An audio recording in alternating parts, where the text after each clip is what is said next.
Good morning, everybody. Thank you for joining us. Hello and welcome. My name is Diana Havens, and I will be your host for this TLC session, which is called From Crunching Numbers to Taking Action, Institutional Effectiveness Goes Full Circle, which is presented today by Dr. Amy Garczynski. Did I say that right? Just to let you know that the chat will be open during the presentation, so if you have any questions at any time, feel free to participate.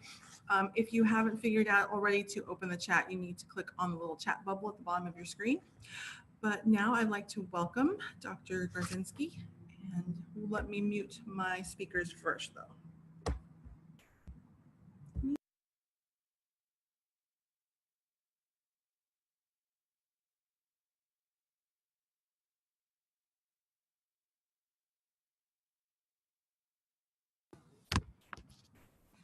Hello, my name is Amy Garczynski, and I'm going to be presenting to you today about the Office of Institutional Effectiveness, which is my department.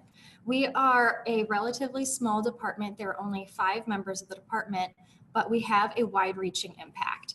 And because of that, I want to provide you an overview of what our department does and the work that we do and how it has had an impact across Ashford University.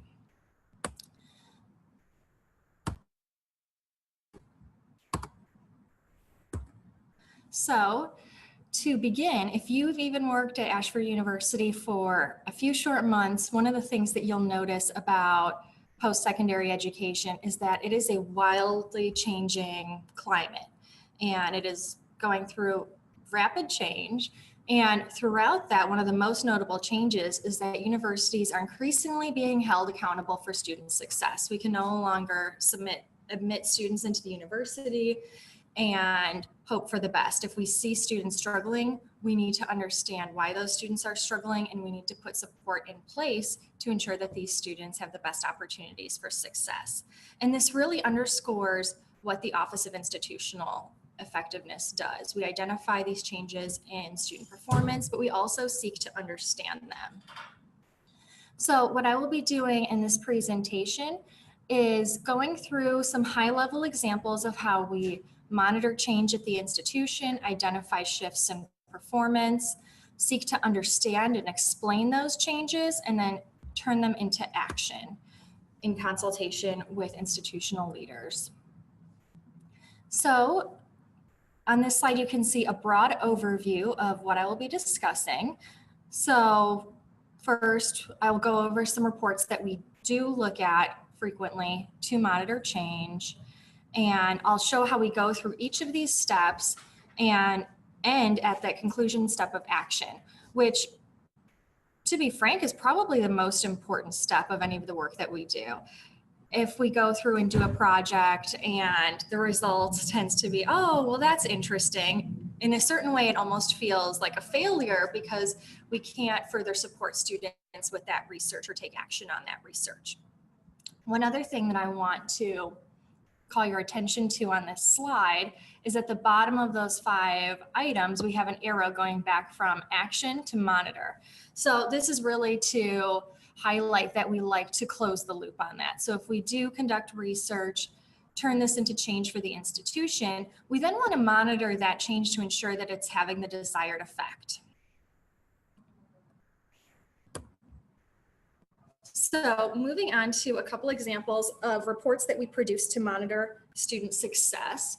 One of the things that you're going to notice immediately about this slide is that there's not actual data in some of the fields. It's just blanks instead of presenting actual rates. And that's really to keep this at a high level and to provide you with an overview of general trends that we find here at Ashford. So if you turn your attention to the left side of the screen, you will see an infographic that we produce annually that really shows the demographics of our student body. So we produce this for undergraduate students, graduate students. We produce this for each of the colleges at Ashford University. And this report goes to university leadership. It also goes to college leadership. And the goal of this report is to track demographic differences over time to see how our student body shifts and changes. And the reason that we produce this annually is because we don't see drastic changes in our student demographics. So it's not that it's January and we've got 90% women, and then it's February and we've got 40% women. These are slower changes so it doesn't need to be monitored more than annually. But since this is monitored on an annual basis, we can track general shifts in our population and we report those across the institution. I put another report on the right that serves as a nice contrast to that one. So in contrast to student demographics and those changes, the report on the right really shows student success metrics. So we look at progression, retention, graduation. We also use the report on the right side of the screen to show how our institutional changes and initiatives are working, because we want to track those to ensure they are having their desired effect. So this is something that also goes to university leadership, and at varying times it's been monthly or it's been quarterly, really based on what is most needed. So the reason that this is produced at a more frequent rate is because we really want to keep our finger on the pulse of student success. We want to be able to identify really early on if students are seeing a spike in retention or a dip in retention. We don't want that to be a surprise at the end of the year or the next year. So let's say we were to look at this report and we were to see bachelor's retention rate. And let's say that year over year, we've seen a drop in retention rate. So what our office would do is try to analyze that to figure out what's happening. And what I'm gonna go over with you next is run through some examples of steps that we would take to understand what's driving that change in retention. So here I'm going to present two images. First, detailing that dip in cohort retention year over year. So if you look at the image on the left, you're going to see two lines, a dark blue line and a light blue line. Dark blue lines representing cohort 1, which is the cohort from the past year with higher retention, and cohort 2 is the light blue line. This is the cohort with lower retention. So if we see a pattern like that, the first thing we're going to do is take a step back and look at month by month progression of those cohorts. So with the graph on the far left, you can see that at the beginning, cohort 1 and cohort 2, the lines are relatively close by. So cohort 1 and cohort 2 are performing pretty similarly throughout the first half of that year. And then at the point of the dark line throughout, you can see suddenly cohort 2 takes a dip. So they were performing similarly to cohort 1, then all of a sudden their progression drops. If you see something like this, it really suggests that there was an event that happened that suddenly had an impact on cohort retention. So when we say there's an event, it could be something that happened at Ashford University, perhaps a new policy that was put into place, or it could be something that happened outside of Ashford University, such as a natural disaster. And if we were to see something like what we have on the left, it really points to, we'll want to look at what happened at that time point where suddenly retention took a dip and see what events happened that could be driving that dip in retention. In contrast to an event having an impact, if we look at the figure on the right, we really see something where at the beginning, cohort 1 and cohort 2 kind of is starting to perform a little more poorly right from the start. So you can notice pretty early on that their progression is not as high as that of cohort 1. So it's a little lower from the start and it kind of persists throughout the whole year. This would suggest that cohort 2 is a higher risk population than cohort 1, rather than an event specifically that happens. So as a good starting point, we would look at this to see, is it an event that's driving it, or is it just a difference in the populations themselves? One of the other things that we often look at is subpopulations to try to understand how that could be affecting retention. So as you can see at number 2, I have change in program performance. So if you look at the two programs I have circled here, you can see cohort 1 in dark blue and cohort 2 in light blue. And you can see for those first two programs, cohort 2 in each of those has lower retention than cohort 1.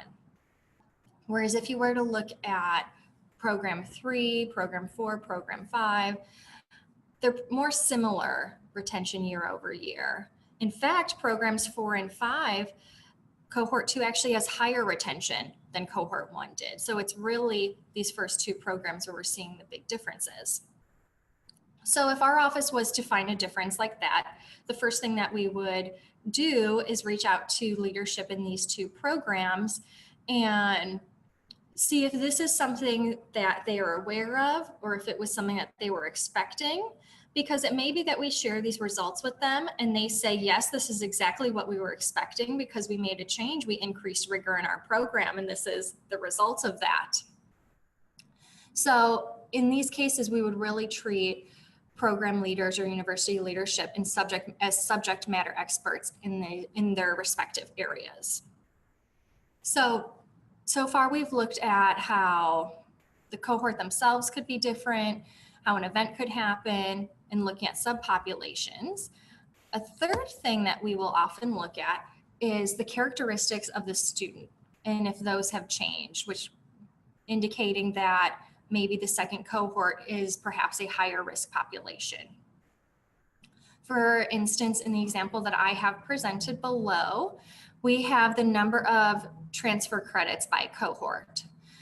So at Ashford University, having prior college experience is one of the biggest factors driving student success. So students who have more experience with college tend to do better than students with less college experience.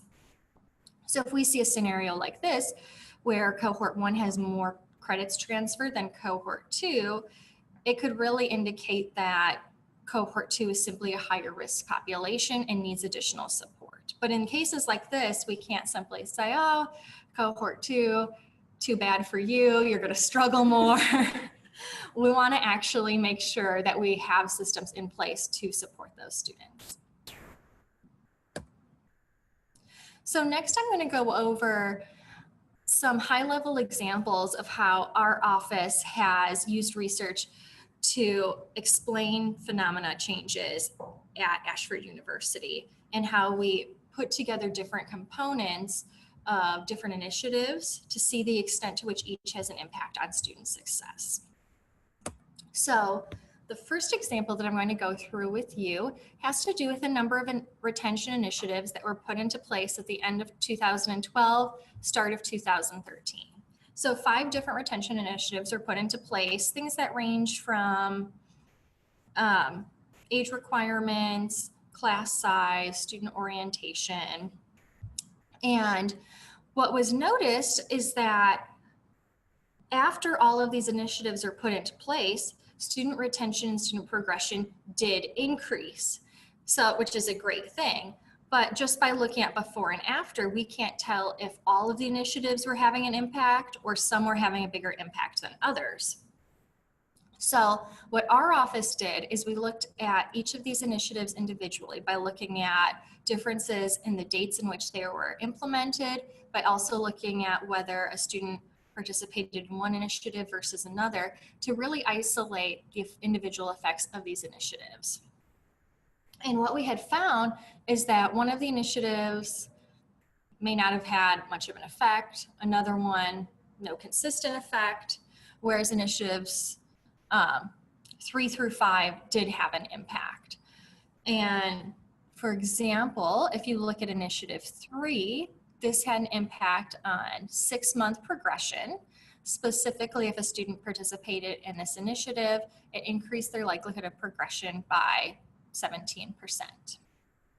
So if leadership were to come to us and say, you know, we have all 5 of these initiatives, we're thinking about getting rid of one or modifying another, we could say, well, we know that these initiatives are having the strongest impact. Initiative 1 may not be having as strong of an effect, and we could use this to help guide university decisions. In addition, we've done research identifying behavioral profiles of our students. So for this research, we look at bachelor students throughout their first 2 years here at Ashford University.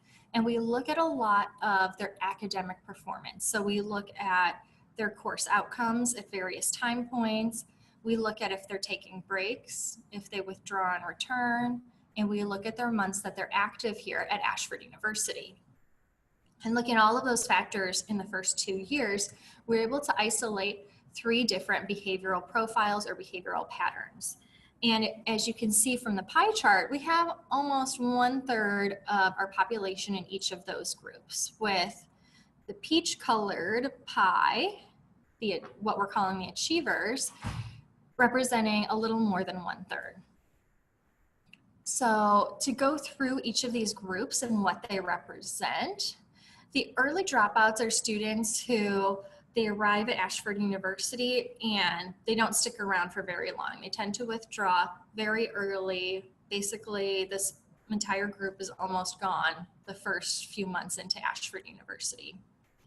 In comparison, the strivers are students who tend to do pretty well the first 6 months here at Ashford and progress through that early time here. But at some point in the second half of their first year, these students tend to struggle and they often drop out at that point.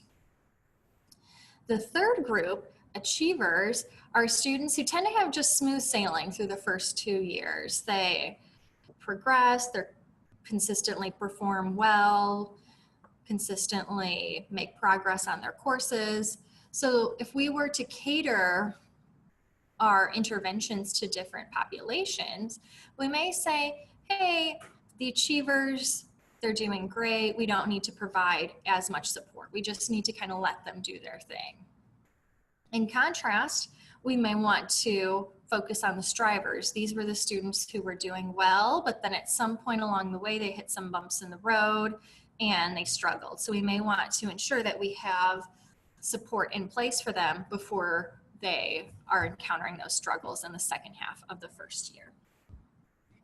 So here you can see how we've put together a number of different student success metrics to really explain student behavior. Now I'm going to talk about research that our office has produced that we have turned into action. The first one I'm going to discuss is students under 22. So if you've been with Ashford University for a while, you'll know that we used to have a policy in place where students younger than 22 could not be fully admitted into the university. And this was as a result of some past research that was conducted showing that students under 22 do not perform as well as students who are age 22 and older. So what our office did is we actually took a deeper look at that analysis, and we found that it wasn't really a function of age that was driving student success for these students younger than 22. It was a function of their previous college experience. So as I mentioned earlier, transfer credits are a big factor that's linked to student success here at Ashford University. And students younger than 22 often don't have as much opportunity to take prior college classes and get all those transfer credits. What we had found was we had identified a sweet spot at around 20 or more transfer credits, where students who are younger than 22, if they have 20 plus transfer credits, they tend to perform just as well, if not better, than students who are 22 and older. Whereas those students who are under 22 with less than 20 transfer credits had struggled in the past. So based on these findings, the change that was implemented is that students who are under 22 will be allowed to enroll as long as they go through additional support to help them transition to Ashford University. So associate students participate in orientation, but bachelor students, if you have less than 20 transfer credits, you're also going to participate in this orientation to help you transition to Ashford. The next project I want to discuss is time from application to enrollment. So since we have classes at Ashford that start each week, students could apply at Ashford University and start their first class within 1 week or within 2 weeks of applying. And when we looked at the success of these students, we found that students who apply and then start their classes within only 1 to 2 weeks tend to perform more poorly than students who have more of a gap. Students who have a gap of 3 to 5 weeks between when they enroll and when they apply and when they actually start their classes. And with this project, when we uncovered this result, it was very surprising to a lot of people. And people said, well, why don't we try this after a different date range? And we tested it with a different date range, found the same consistent effects. Then people would say, well, what about the subpopulation? We would test it with the subpopulation and find consistent effects. So we conducted quite a bit of analyses on this project and found this pattern was really consistently occurring. And when we spoke with leadership, they were saying that it wasn't necessarily an effect simply of time, that it was an effect of really starting college prepared for college, because you don't want to jump into that and say, I really don't have all my paperwork in, I don't have an idea of what I want to do to pay for college, or an idea of if I want to transfer my credits over. You want to have some idea of the direction that you want to go into for your college plan. So a change was implemented to require that students submit documents before being fully admitted into the institution. A final project that I want to give an overview of for you has to do with the break policy. So when we first started doing research on breaks, there wasn't much known about breaks, and there were a lot of myths in both directions. So some people would say that taking a break is a good thing because it gives you an opportunity to rest and recharge and come back to your schoolwork refreshed. Whereas other people were saying that if you're taking that break, you're disconnecting from Ashford, it's going to be harder for you to reconnect, get back into that schedule, get back into that rhythm of taking classes. So when we started this research, we weren't exactly sure what pattern we were going to find. And we ended up finding that taking more breaks is problematic. When we look at the percent of time spent on break, if you spend 31% of your time on break or more, your odds of not retaining, of not being here at 1 year are pretty high. Relative, so if you spend maybe 1 to 10% of your time on break, that's not too bad, that's fine. But the more time you spend on break, the less likely you are to retain. So we don't want to totally bar students from taking a break, because sometimes that's really what students need. But we don't want to make it so easy to take an extended break. So the change that was implemented here is that if a student wants to take a break that lasts for longer than 2 weeks, additional approval is required.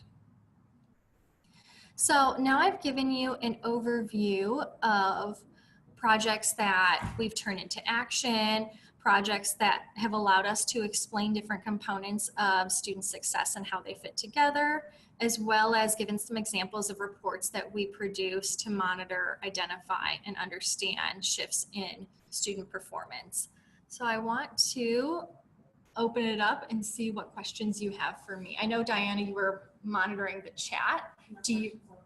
Garton asked if, how do we get our hands on reports? I can pass that along to our department leadership and he can probably pass it along to you. Amy Garton. Yep. Okay, so you got 2 more. Breakdown in our classes so we can direct attention to those students. Oh, okay. So Gabe, I'm assuming that you're talking about the breakdown of achievers, strivers, and early dropouts. Yeah, I think that is a good point, because right now we are looking at this from kind of an intervention standpoint. I know that the CHAMPS peer mentoring program is trying to isolate some of the students and put them into peer mentoring so they can get that direct support. But I think you make a good point about the coursework as well and faculty support. Because we really need to help the ones. Yes, exactly. So we have been working with CHAMPS, and that's something that they really want to do. So we are going in that direction, but I hadn't thought about the idea of the faculty side yet. So I think that's a good point. Okay, I'm going to look.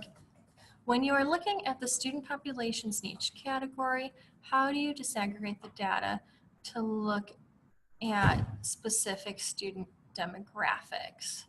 So we often look at student demographics from just a wide level. So we look at just among all of our undergraduates or among all of our students in a college, what is their gender, what is their transfer credits, what's their financial aid. And we often just look at it at that level. I called her Amy, but it's Ame, sorry. Oh, Ame, pardon. Sorry. She has a question too. We haven't worked too much directly with Civitas, but I think that Civitas might be something that could be paired with some of the work that we're producing in our team. So I think that it's likely that we could have some data and analysis that stems from that. Steve, our department leader, would probably have more information about that. Yes, we've definitely started using data at the course level, and this is something that we've really started diving into. It'd be great if we could target that for faculty if they can see it too. I know that Canvas Yes. has so many possibilities with using Yes. it at the course level. And I know a lot of Civitas has to do also with the real intervention, where it looks at students' logins and engagement and assignment behavior.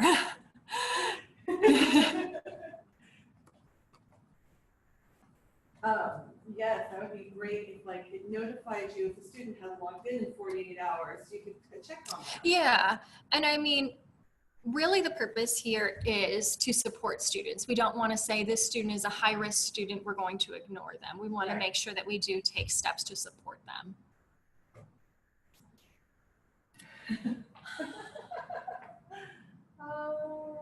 Amy has another question. Yes, I do think that a lot of raw data getting spread around with bad assumptions could be problematic. It's something where, I mean, I think that data literacy has really increased over time, but I think that to really make solid recommendations, you need to have a good understanding of how to control for extraneous variables. You need to ensure that you're really isolating the effects. And I really think that that's part of the reason that our team, the Office of Institutional Effectiveness, is around, because we are all trained in data analysis and we work together, we collaborate a lot to make sure that everything that we're doing makes sense. We talk a lot also about the implications of the research and how it's being used. And the work that we produce, it has 3 tiers of review before it goes out. Oh, Lady Di, can you not hear me? We have about 1 minute. All right. So yeah, so I think that it's good to share research, and get a discussion, but that's also why it's important to have that additional training.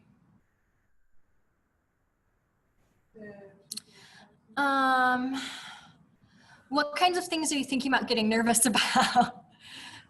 In terms of analysis, I think I have to wrap up in just a minute, but Steve Nettles and Lorraine Devos are the people who handle requests. So I would reach out to them directly with any questions having to do with analyses and if you need support for that, and they can either direct you to the right person or help you in that way.